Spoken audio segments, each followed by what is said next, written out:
I had never seen 1,000 men leap into the air at once.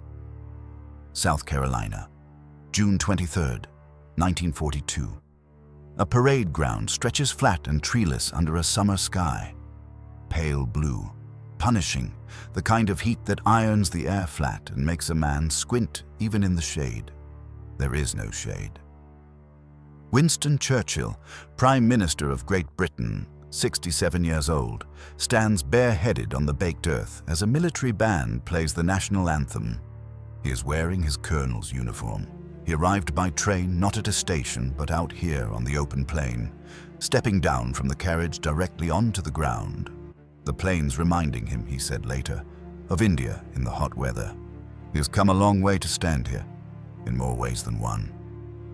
Churchill did see American troops in London. What he said on those occasions went unrecorded, and the words he left behind, in his own memoirs, in his own hand, came from this parade ground, this heat, this particular summer day. To understand why those words carry more weight than anything spoken on an English street, and what they truly meant, requires understanding what Churchill had been carrying for the 2 years before he got here, and what the world had at stake if he was wrong. In the summer of 1940, Winston Churchill is fighting 2 wars simultaneously. The first is the one everyone knows, against Adolf Hitler, against the Luftwaffe overhead, against invasion fleets that may or may not be massing in the Channel ports. The second war is quieter, more personal, and in some ways more urgent. The war against American neutrality. Britain is alone. It has been alone since the fall of France. The evacuation at Dunkirk, at which history will come to call a miracle, is also a catastrophe. More than 300,000 men pulled from the beaches, but most of their equipment left behind on the sand. Only one fully equipped division can be fielded against a German invasion, and it is Canadian. The RAF has lost close to half its strength over France. The country has been running on courage and momentum since May, and both are thinning. Churchill can see the arithmetic. He does not need a general to tell him what it means. Britain cannot win this war alone. It needs American money, American material, and eventually American men. But the United States is determined to stay out. An isolationist Congress, an isolationist public, and a politically pragmatic president navigating toward intervention while pretending, at least in public, that he is not. So Churchill wages his second war by other means. He writes Roosevelt 2 and 3 times a week. Letters that are part strategic brief, part personal appeal, part theater, always beautifully constructed. Important Americans who visit Britain are received like royalty. Churchill is performing for an audience of 1. He needs America so badly that he has spent 2 years making sure they never quite understand how badly. Then, on the evening of December 7th, 1941, everything changes. Churchill is dining at Chequers, the country retreat of British prime ministers, when the news arrives from the Pacific. His guests include the American ambassador, Gil Wynant, and Roosevelt's special envoy, Averell Harriman. A butler carries in a portable radio. The BBC Home Service confirms it. Pearl Harbor. The United States Pacific Fleet at anchor is struck without warning. Churchill leaps to his feet. He says he must declare war on Japan at once.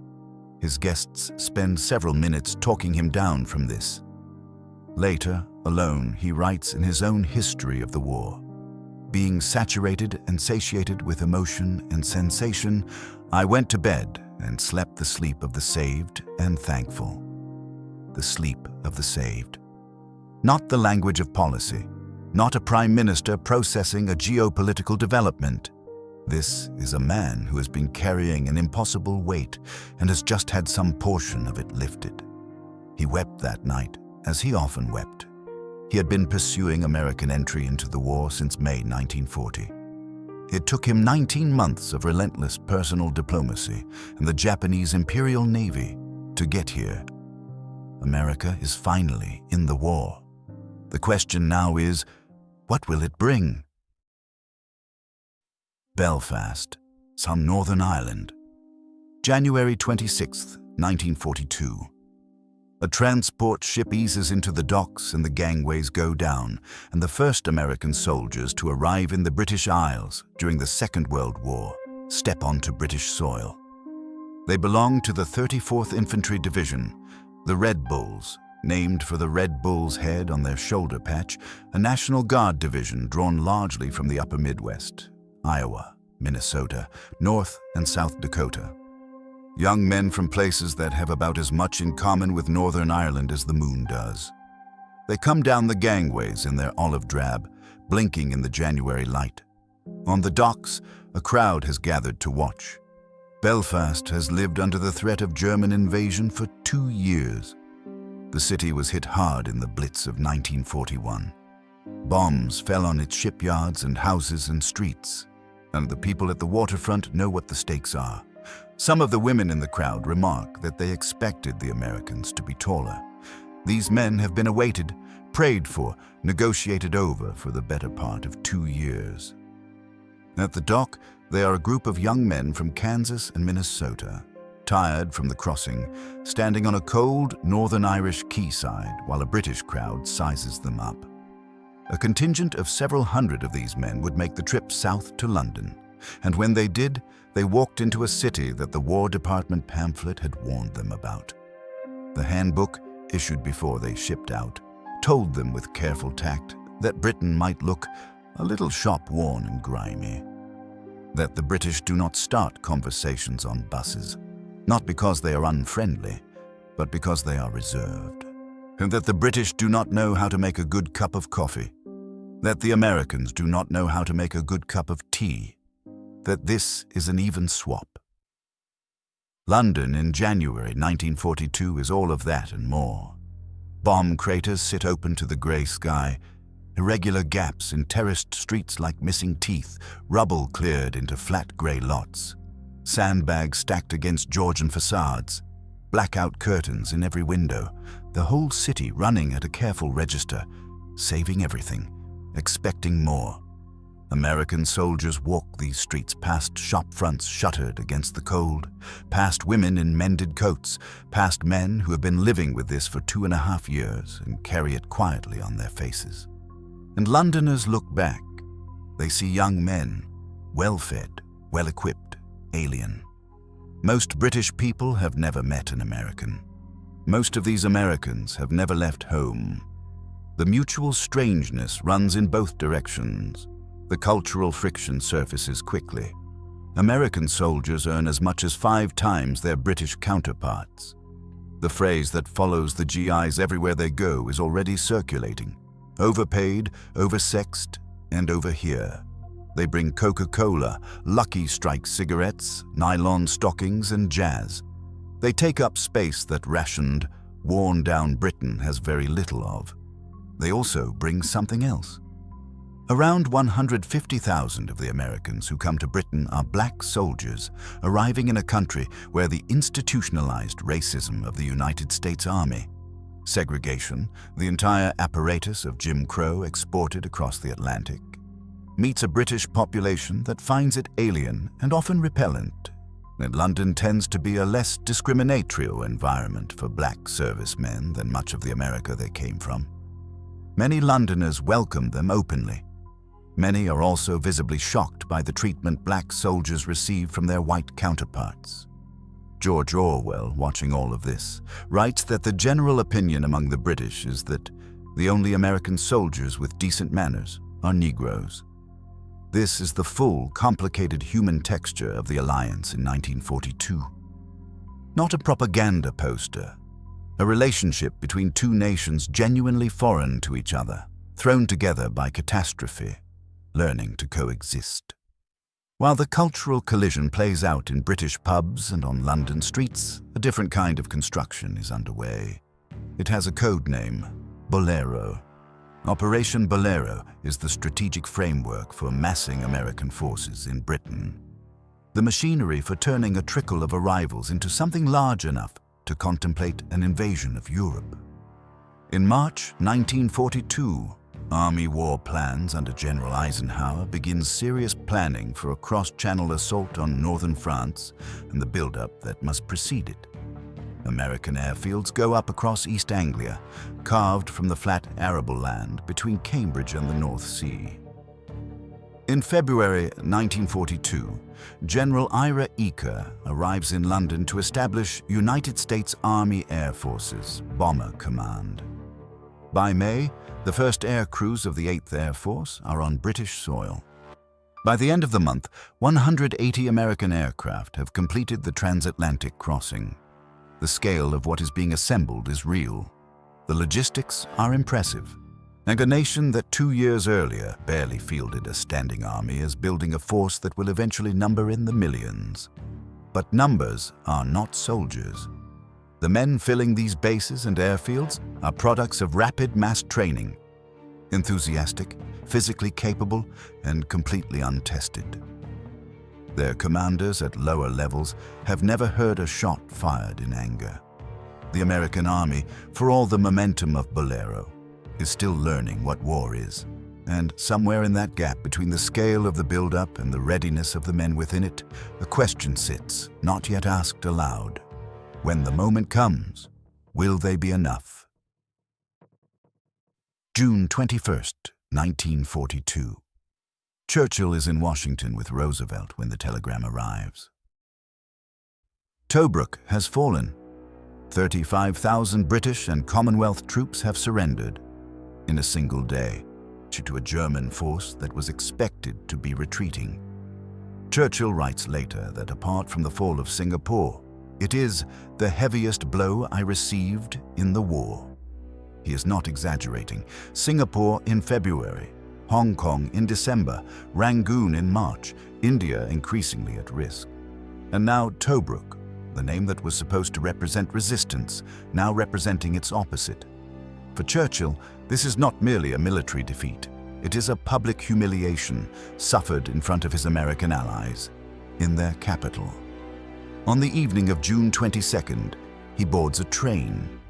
It is heading south toward the heat, toward the open plains of South Carolina. He's going to look at American soldiers, the army he has been calling into being for 2 years, the one that must eventually carry the weight of a war that Britain can no longer carry alone. And he is going to have to decide what he sees. He carries Tobruk with him onto that train. He carries Singapore. He carries every convoy torpedoed, every city burned, every dispatch that began with the words, "No one wants to read." He is 67 years old and tired in ways that do not show. The train rolls south through the night. Fort Jackson, South Carolina, June 23rd, 1942.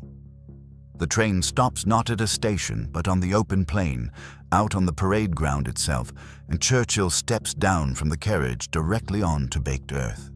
The heat hits immediately, close to 100 degrees. The sky pale and hammering, the ground flat and treeless, radiating upward. Churchill stands bareheaded as the band plays. He is wearing his colonel's uniform, the dress of the 4th Queen's Own Hussars, and the regiment he rode with in Imperial India in the 1890s when the empire was at its height and the future seemed as endless as the horizon. Now he is back in the heat, on a different continent, watching a different army, and the empire is fighting for its life. From beneath the shade of an awning, Churchill watches alongside 2 men at the center of the American war effort. General George C. Marshall, Chief of Staff of the United States Army, tall, angular, composed to the point of severity, the architect of everything on this parade ground. The man who has been turning a hollow peacetime army into a continental fighting force stands to Churchill's left and watches in silence. Beside them, Henry Stimson, the Secretary of War, 74 years old, lean and precise, standing in a dark civilian suit in the South Carolina heat. They watch together. Column after column of American armor and infantry crosses the parade ground.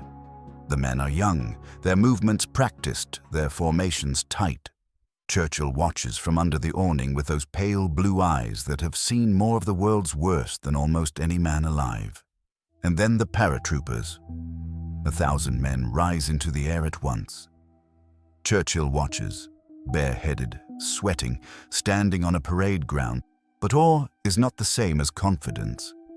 After the march passed, Churchill's chief of staff, General Hastings Ismay, the man everyone calls Pug, stocky and straight-talking, one of the few men alive who can contradict the Prime Minister and remain standing, quietly expresses his doubts. They have seen impressive men doing impressive things on a parade ground. But Ismay has also seen the intelligence assessments. He knows what a parade ground is not. Churchill turns to him. "You're wrong. They are wonderful material and will learn very quickly." A direct contradiction, but then he adds something, pressing a maxim on their American hosts as though handing them a responsibility. It takes 2 years or more to make a soldier. He has just publicly declared his confidence in these men. Wonderful material. You're wrong, Pug. As in the same breath, he has acknowledged that they are not yet what he needs them to be. It takes 2 years or more. The war, at this moment, is already 2.5 years old. Every month those young men need before they are ready is another month the war grinds on without them. Churchill's confidence and Churchill's fear are not separate statements. They are the same statement, viewed from 2 different angles at once. He cannot afford Ismay's honesty. He cannot afford his own. So he chooses to see what needs to be true, the thing he is willing to stake everything on again, as he has staked everything before. 2 men standing near each other under a Carolina sky. One sees soldiers who aren't ready. The other sees soldiers who will be. And what neither man could see, what no one watching that parade could see, was the full shape of what was coming. Germany was not watching with much alarm. Hitler had dismissed the United States as a mongrel nation, constitutionally incapable of producing disciplined fighting men. German military doctrine was built around veteran formations, men hardened by years of continuous combat. And when American units first met the Afrika Korps at Kasserine Pass in February 1943, the results seemed to confirm every German prejudice. The Americans were driven back. It was, by any measure, a poor performance. The contempt was not entirely misplaced. Not yet. What German intelligence could not read from Kasserine Pass was the direction of travel. The army that struggled in Tunisia in early 1943 storms ashore in Sicily 6 months later.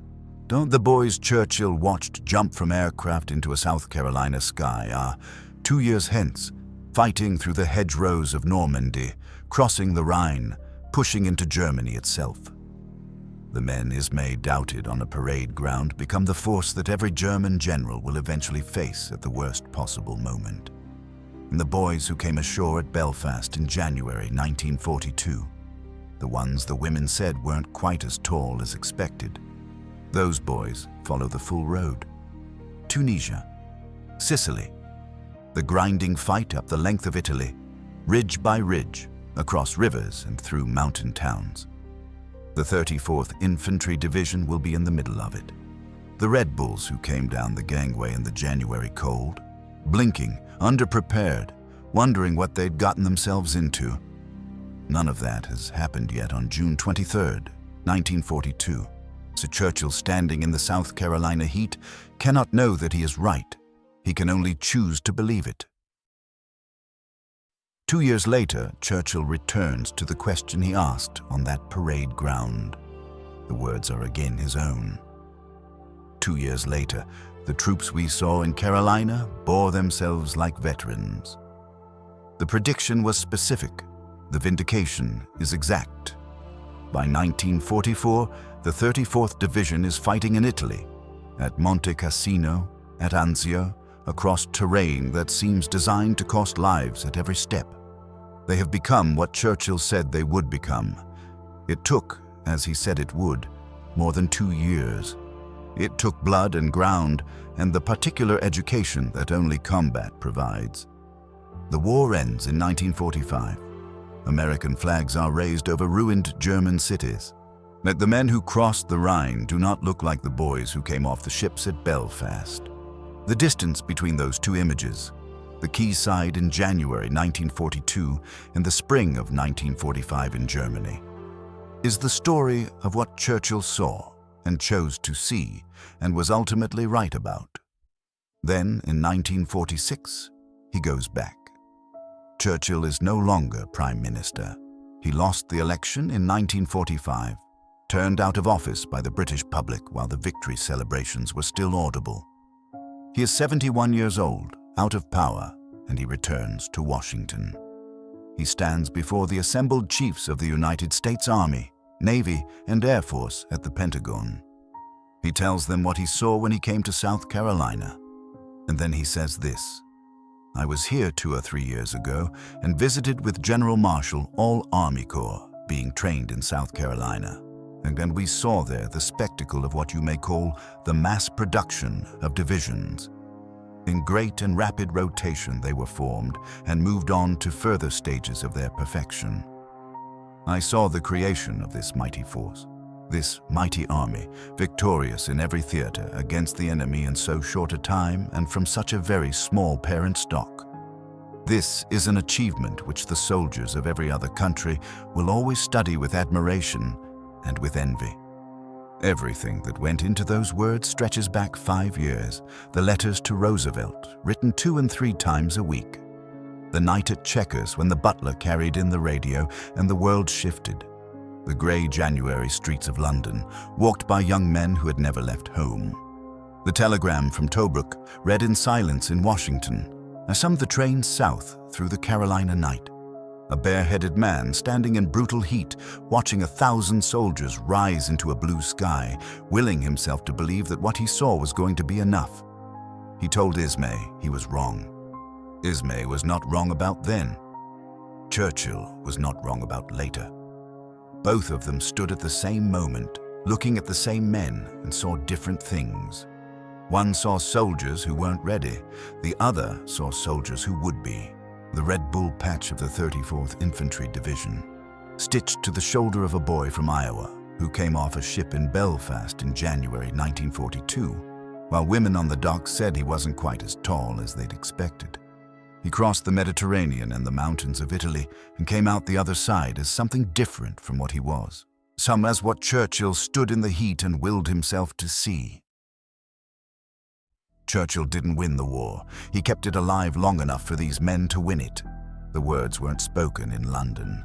They came from a parade ground in South Carolina, from a man standing in brutal heat with Tobruk behind him and everything still to prove. Choosing to believe because he could not afford not to.